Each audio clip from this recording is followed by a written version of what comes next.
Hello, নমস্কার। চলে এলাম আরেকটি রান্নার ভিডিও নিয়ে। আজকের ভিডিওতে ফুলকপি আর ব্রকলি একসাথে রান্না হবে। ব্রকলি ক্রসিফেরি গোত্রের অন্তর্ভুক্ত শীতকালীন সবজি। এতে ক্যালসিয়াম, পটাশিয়াম, ফোটেল, আঁশ আছে। এতে ফাইটোনিউট্রিয়েন্ট থাকায় হৃদরোগ, বহুমূত্র এবং ক্যান্সার প্রতিরোধ করে।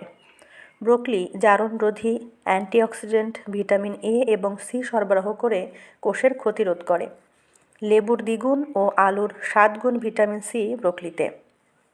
ফুলকপিতে ক্যালসিয়াম, ফসফরাস, প্রোটিন, আয়রন ছাড়াও vitamin A, B, C, iodine এবং পটাশিয়াম ছাড়াও কপার থাকে।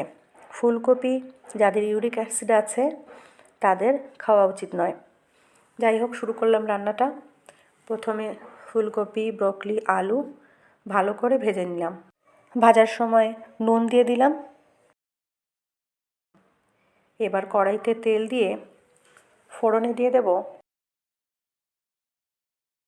শুকনো লঙ্কা আর জিরে।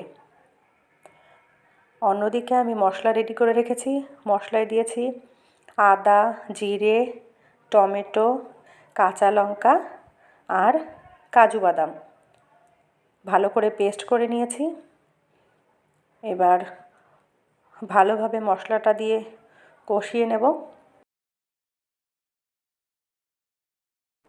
যখন মোটামুটি লাল লাল হয়ে যাবে তখন তার মধ্যে দিয়ে দেব আগে থেকে ভেজে রাখা ব্রকলি, আলু আর ফুলকপি। আর অবশ্যই নুন দিতে ভুলবেন না। নুন দিয়ে দিলাম।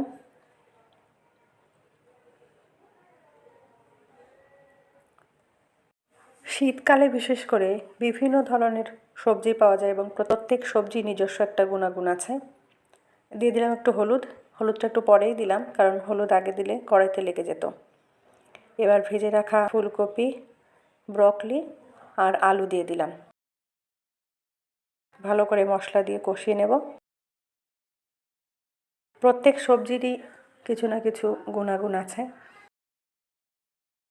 বিশেষ করে শীতকালীন সবজি, শীতকালে প্রচুর পরিমাণে সবজি পাওয়া যায়। কষানো হয়ে গেছে, এবার জল দিয়ে দিলাম।